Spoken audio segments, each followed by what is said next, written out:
Hi, welcome to Jiu-Jitsu, and I'm doing starting my vlog series. This will be my second vlog, and I'm here with James Quigg and Isaiah Monroe, both Jiu-Jitsu practitioners and MMA fighters. Isaiah actually teaches and runs my MMA program here at Hoist Gracie Southern Pines, and I wanted to talk to them a little bit about their experiences with mixed martial arts and just their views on Jiu-Jitsu, MMA, anything they want to talk about. Before we get in, do you have anything sort of any ways people can contact you and etc.? Well, you can find me on Facebook at James Quigg, aka the Gentleman Brawler. My Instagram's Gentleman Brawler. My Twitter handle's Gentleman Brawler, and I also have my personal Facebook page, James Quigg. It's the one of me punching a dude in the face, so it's pretty easy to identify.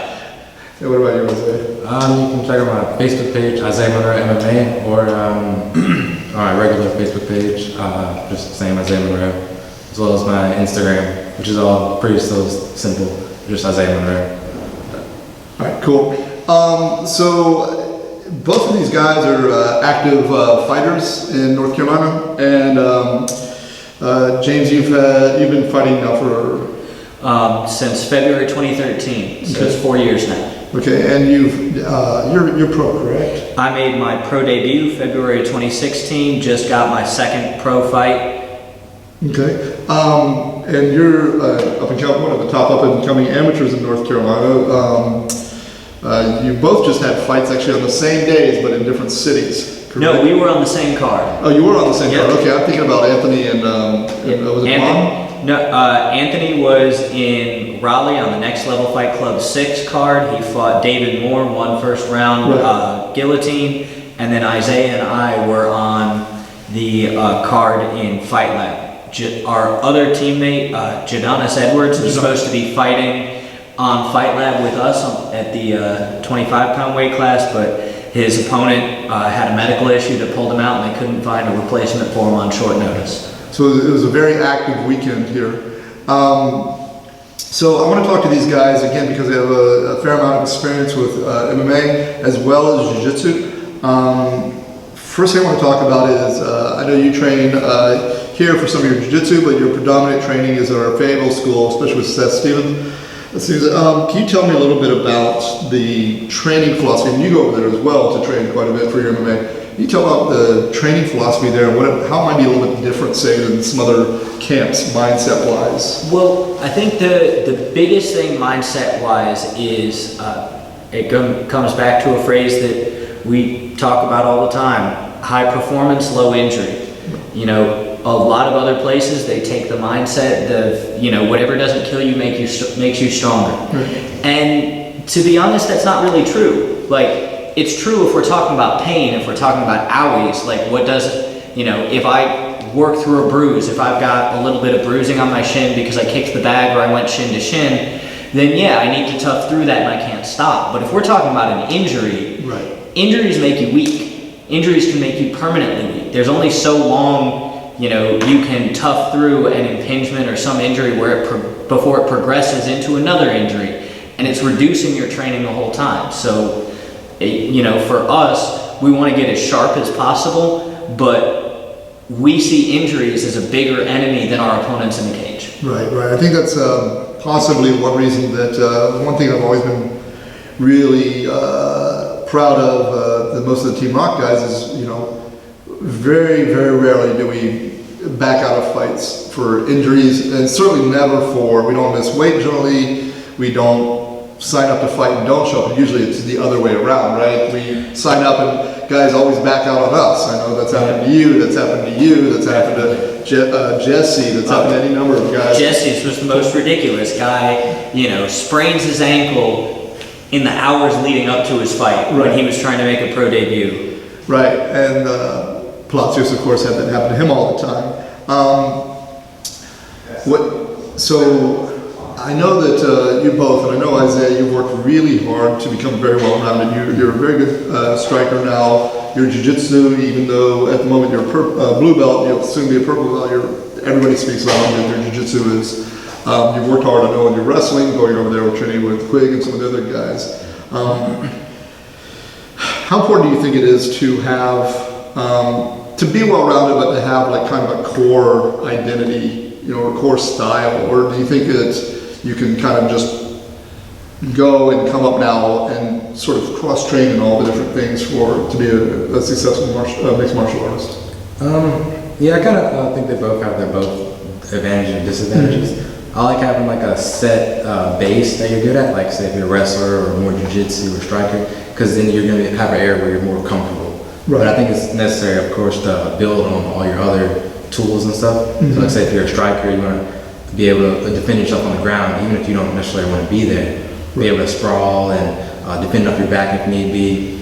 And same as like a jiu-jitsu or wrestler, you want to be able to adapt your striking to use your wrestling and jiu-jitsu, because every fight starts standing, so it doesn't matter how good your wrestling and jiu-jitsu is if you can't get them down to the ground. So I think you need to use your strikes as well. But I think it's really important to have like a good base where you started, because again, you have something to fall back on, something that you're really strong and more confident. So like if you get rocked or something, if you're good at everything and not great at one thing, then you're going to be kind of confused at what to go to. Say like if you're a wrestler, like let's say you're really good at striking, if you get rocked or something, you're going to go back to your wrestling. So you're going to have something where you feel comfortable, like a safe place. Right. So same as like jiu-jitsu or striking.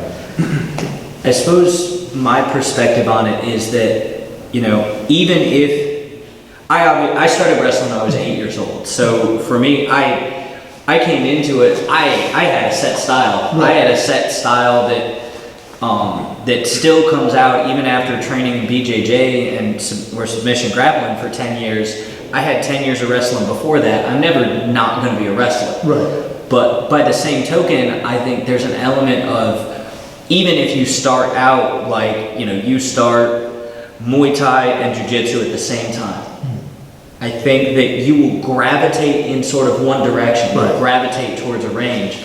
So as long as you're training with someone who can identify what you're gravitating to and build off of that, rather than building off a style, that becomes your style. Right. Yeah, I think a lot of it's, not a lot, but I think there are a lot of coaches that try to impose what they think you should be. They take a guy who's got 15 years of wrestling and they go, okay, forget that, let's get you standing and banging. Yep. Right. Obviously, you need to know how to strike because you need to be able to close a range for the wrestling. But I think it's kind of silly to take somebody and make them what they're not.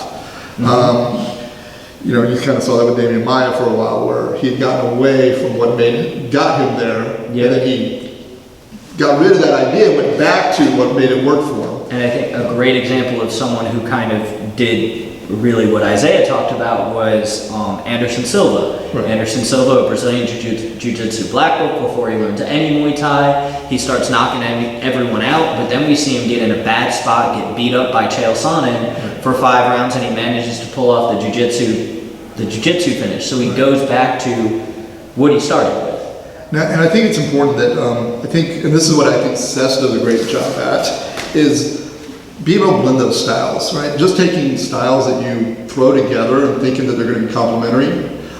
It's like I had an old instructor, he said, you know, if you go to the first grade 4 times, it doesn't make you a 4th grader. Mm-hmm. And I think of that in the sense of, like for instance, what I try to do, I think a lot of people, they take jiu-jitsu, they take wrestling, but the problem is they don't connect them. So it's kind of like, okay, well, if you're on your back, do jiu-jitsu. If you're on top, do wrestling. But there's a transition between the two that people are weak at, and I think like what I try to do in my jiu-jitsu teaching, and I know Seth has the same mindset, is have almost a wrestling style mindset of jiu-jitsu, still get on top, still have a top pressure game. Go ahead. It's always interesting when you can see the gear shift. Right. When you see a wrestler and he takes a guy down, and then like he gets the guy down and he gets in guard, and you see him like pause and freeze, and you can see the mind go, all right, clutch in, move. All right, now I'm in jiu-jitsu here, now I can go. And you see his whole movement completely change. And I think that's a weakness, right? I think you have to be able to synthesize those two. And I think it comes back to, I'm not really going to say this, but I think it comes back to that idea of jiu-jitsu being, these days, a guard-based, mm-hmm. you know, technical game versus a fight, you know, pressure top game, right? There's, I think, a lot of people that don't play it that way. And so if they do, that's why guys that go, you know, I'm going to fight MMA, I'm going to need to now learn a whole different style of jiu-jitsu or wrestling because they're unprepared. Gone are the days of Murilo Bustamante being told, hey, this weekend you're going to fight. And him going, okay, I'm prepared. What would you say, having both you guys just had a really dominant performance, and by dominant I mean I don't think you took probably 3 or 4 significant strikes in the whole fight, and you were just on top of the guy the entire time.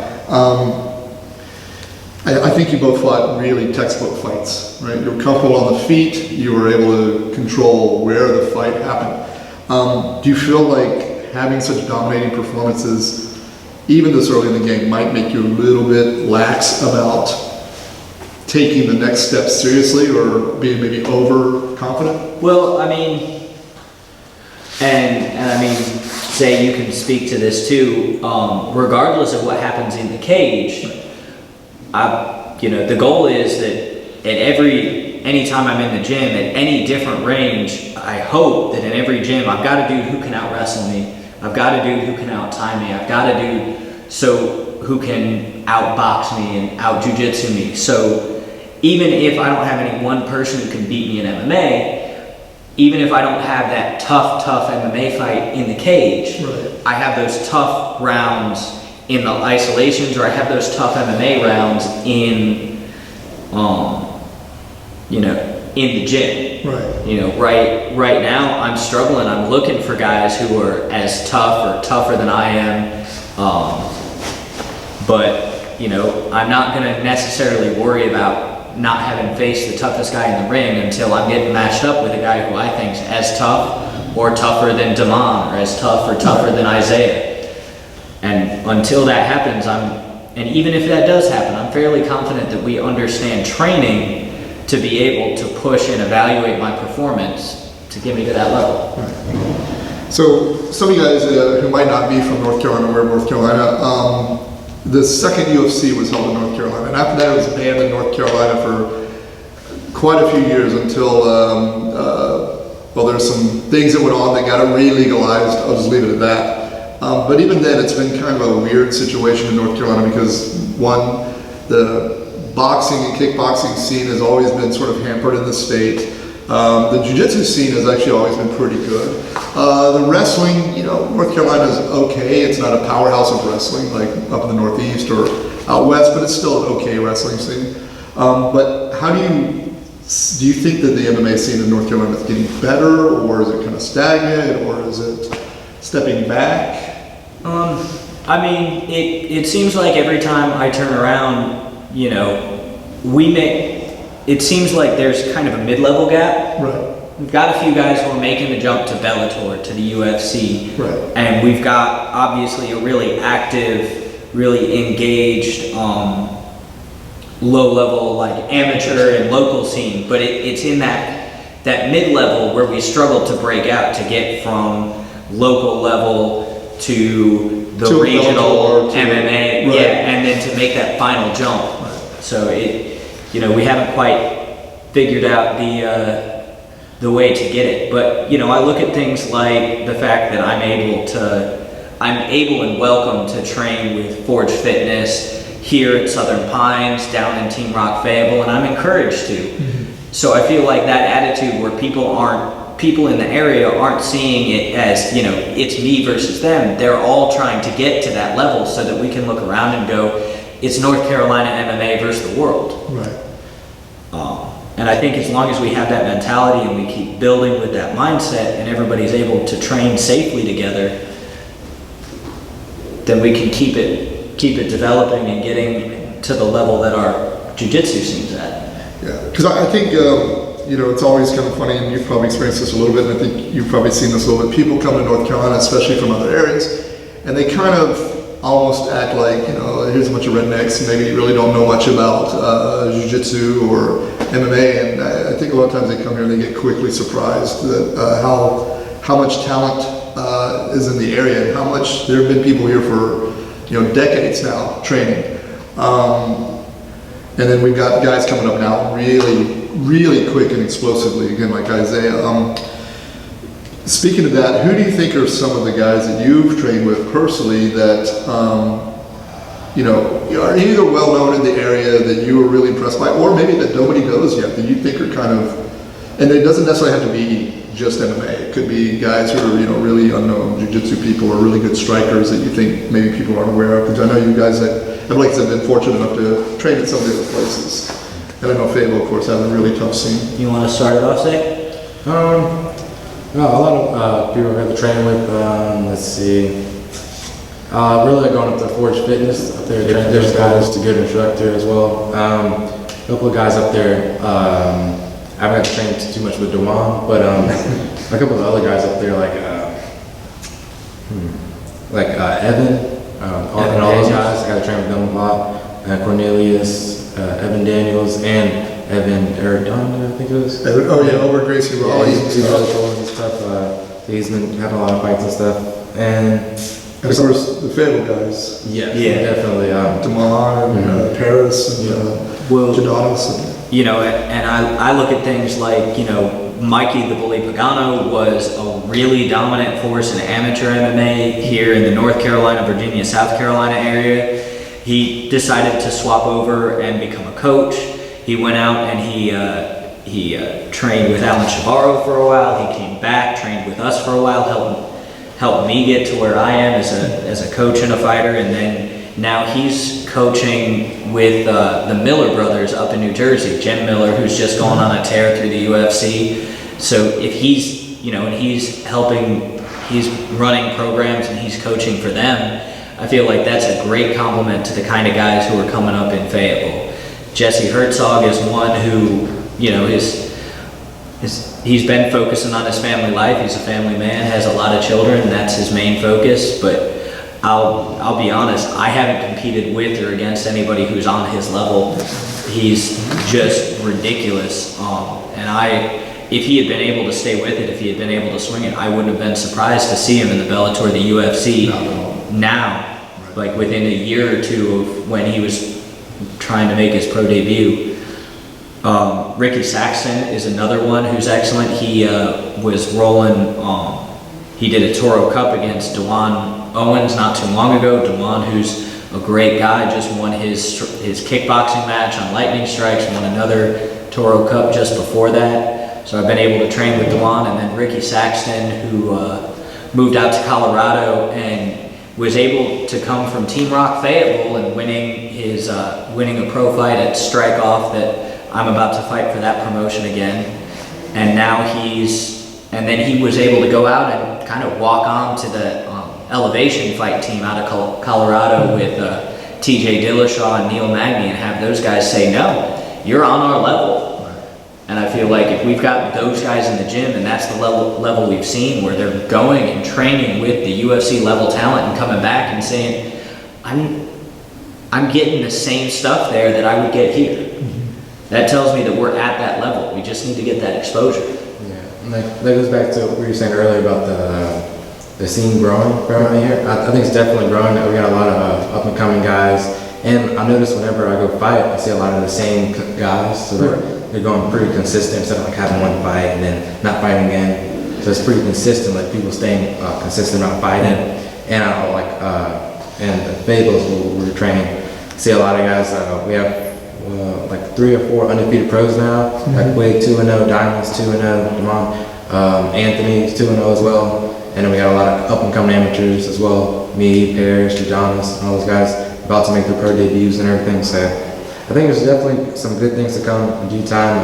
We'll see us on some big shows and try and get out there more, get some more exposure. Yeah, I think that one thing that I know, there's a lot of obviously Hoist schools and Team Rock schools in North Carolina. We've sort of, from the beginning, we've sort of dominated North Carolina. That can sound controversial. It's completely true, and just because of sheer numbers, right? And one thing I know that we've started from the beginning, and I've seen other MMA schools do this, is we've always made sure guys are prepped, right? I know that's something, we're not gonna send somebody in to fight whose cardio is not there, who doesn't have stand-up, and I'm always surprised when, we put somebody in like, you or somebody who's been, got a blue belt in jiu-jitsu, who's been training for 2, 3, 4 years, and the guy they're fighting has been training 4 months in his garage. And I mean, I know that these organizations have to find fighters, but you know, I've always personally believed you shouldn't be allowed to fight unless you're with a team, just because that way, at least the team has a responsibility to make sure you show up prepared. Yeah, and I mean, that's something that I personally, I wouldn't sign up to risk concussion or physical injury unless like I was really being trained. But I think one of the differences in perspective, like, you know, Isaiah started training jiu-jitsu with you. Right. And you've seen guys competing at the top level. Right. I wrestled with the USA Nationals in my early high school career, so I saw training at that national level. Right. And I think when you've been exposed, if you've never been exposed to that, you don't understand what that is. You don't understand what that high level training is, so you think you're getting it. Right. So I think that's one of those things where if I had any advice to someone who was thinking they wanted to fight and they've never competed at a high level anything before, look around and try to find the people who have trained at the highest level around you, even if it's not necessarily in your sport. So if you're in MMA and you've only had dudes who have fought on the local MMA circuit, but you have a nationally ranked high school soccer team, Right. go and watch their training and get an understanding of training. Right. And that, again, that goes back to, I like the idea of what we were talking about earlier, but we're lucky enough to have Coach Says to actually blend everything for us. Instead of like, you have guys who are like, oh, I have this world-class Thai boxer I'm gonna work with, then the next day I'm gonna work with this world-class boxer, this world-class wrestler, but it's not the same because you can't go from wrestling, all right, I'm gonna strike, and then wrestling again. You need somebody who can synthesize it all. Right. No, Exactly. absolutely. You get, I think you get, and I've been talking about this where people training at other schools and just purely in jiu-jitsu, right? I'm all for cross-training, but you have to have one main instructor because I think people who just jump around become schizophrenic in their style, right? And I think the same thing, if you don't have Sess going, okay, we're going to put you with a really good wrestler, we're going to put you with a really good Muay Thai guy, we're going to put you with a really good jiu-jitsu guy, but I'm going to be the one that explains how to synthesize those. Well, and the other key is that when we're fortunate. Right. We have all those elements already in the gym. Right. So all of our coaches at the different thing are talking to each other. Right. So if you've got that, if you go to one school and there's that world-class Muay Thai fighter, and then here's the world-class boxer, here's the world-class Jiu-Jitsu, but none of these guys know or talk to each other, Right. there's no chance that you're going to be able to link that together. Right. Now, if they communicate and are able to talk through, you know, here's what I did, okay, now I can feed this in, and then, okay, now I can feed this, build off what you've done at the other places. And I think that does help in the sense that North Carolina for a long time has been, a lot of schools interact, in the sense of like, you know, Seth brought me in that time to work with you guys, and, you know, he might bring in a striker from another place, or you guys might go up to Jason to work with him and work with his guys, and towards that is open, but you know, you do have somebody kind of synthesizing you. And it is worth acknowledging and respecting that, you know, a lot of the people who came up in this area came up under the single instructor, came up under Greg Thompson, who kind of got MMA or got Jiu-Jitsu, Gracie Jiu-Jitsu started in North Carolina. So there is that heritage and that lineage of saying, well, you know, it's not like I'm going to go to Billy Dowie's school and he's going to turn me, who got my purple belt from hoist racing under Greg Thompson, he's not going to turn me away. Right. So that door's already opened. Right. But I respect that the guys who've come in who aren't necessarily part of that same clique, because the doors were already open at all the other places, they couldn't be the only one to close the door. Right. I think that's happened a couple times, but it hasn't been successful with the guys who've done that. Right. Because you can't have a community around you where everyone else is being open and then you try to shut everything in, because they look around and like, well, if I go to this school, I have one instructor, who's a really, really good instructor. But if I go to this school, and it opens up 17 other schools in an hour's drive, and I have 17 good instructors who all talk to each other and train with each other. Right. So back to sort of talking about MMA. I know this can be its subject for forever, but I'm just kind of curious. Either amateur or pro, and obviously the organization changes drastically. So there may be some organizations already doing these things, but are there any changes that you would like to see that you think should be instituted? If you had a dream, just a dream situation, like longer rounds, or this is allowed, that's not allowed, any of those sorts of things that you would like to see? As far as rule set, I like the rule set. You know, everything pretty much is open, especially as a pro. One of the things that I'm going to kind of go on a tangent about is fighter pay. Mm-hmm. You know, and some of this, I recognize your mileage may vary. Me, when I'm training for a pro fight, I'm training between 4 and 6 hours a day. Mm-hmm. If I train between 4 and 6 hours a day for 6 days a week, for 6 weeks, and then go and fight, I've now put in time that if I was paid minimum wage for that time that I was training, right, I'd make about $1,200 before tax. Right. As a starting debut fighter, kind of the industry standard right now is $300 to show up, $300 to win. Right. So that's 25% of minimum wage.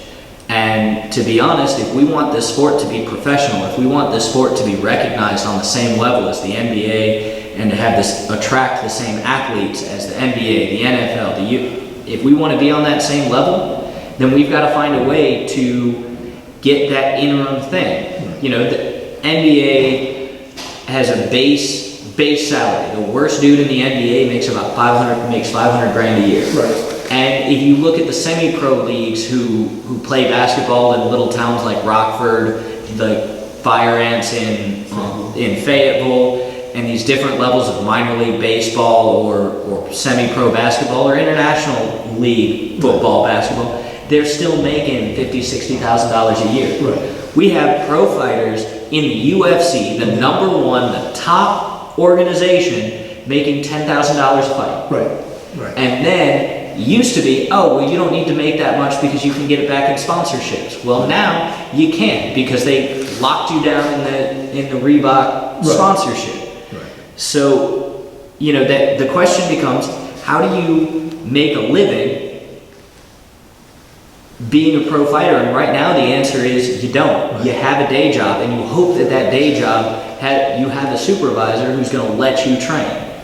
And do you think that could lead to the downfall in the sense of you have a lot of people, you know, sort of putting their lives into it, and unless you get to the very, very, very top, you're an MMA guy, you got all the talent in the world like Isaiah or you, but for whatever reason you get, I mean, you could just lose a random fight or something can happen or you're not an exciting fighter, but whatever, you don't get to that very, very top level where you're making $20,000. You're in the undercard UFC, yeah, and then you can be cut at any point. Yeah. Do you feel like that's going to really just eventually people are not going to take that chance? Well, or do you think there'll be enough guys just like eventually what's going to happen is that the people who are going to be able to do it are the ones whose lives just happen to let them do it. Right. You're going to have the dudes. Rich kids, sort of. You're going to have the dudes who have flexible job, like I think it's Rich Franklin, who was a high school social studies teacher. Right. Like, okay, so you're teaching at a high school, which means you have access to a weight room. Right. If you oversee and chaperone the kids, you can have access to do your own workout. Right. Then you've got a lunch break. If you're on top or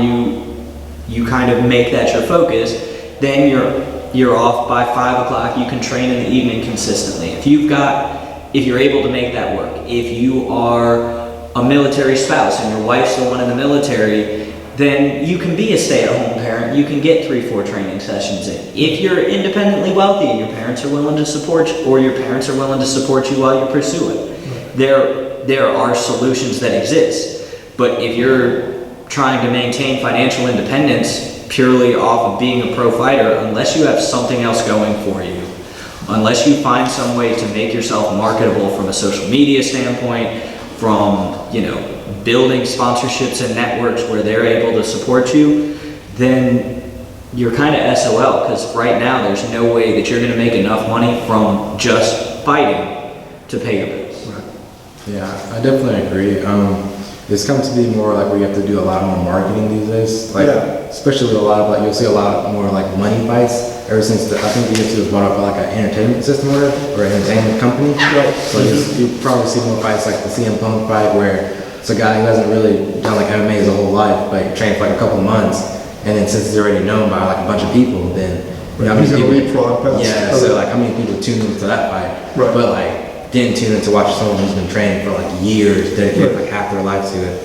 So it's gonna be more of a like the Conor McGregors who talk out and kind of do things to get attention, or like more social media, just be more like marketing. I wonder if that's going to hit a wall though and kind of backfire in the sense of you're going to have more guys seeing like, oh, look how successful Conor got. Obviously he's a great fighter, but you know, it was the mouth that got him those fights. Yeah. To where you're going to have more guys trash talking to the point it might hit a point of where it's going to turn people off. That everybody's trash talking, everybody's marketing. Well, but then you get the stories where people, when you get, I was just listening to a report today, and a guy was like, well, I figured out a job that no one wanted to do and did it in a place that no one wanted to be. Right.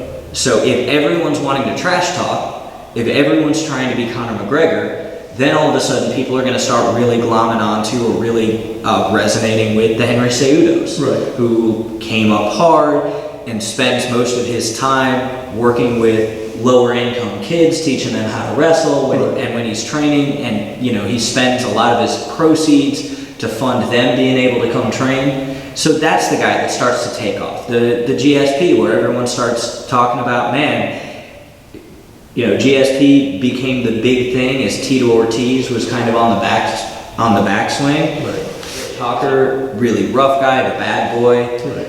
And then GSP's the nicest, soft-spoken, most respectful guy ever, but he gets out there and he's a warrior. Right. So I think you're always going to have that pendulum swinging.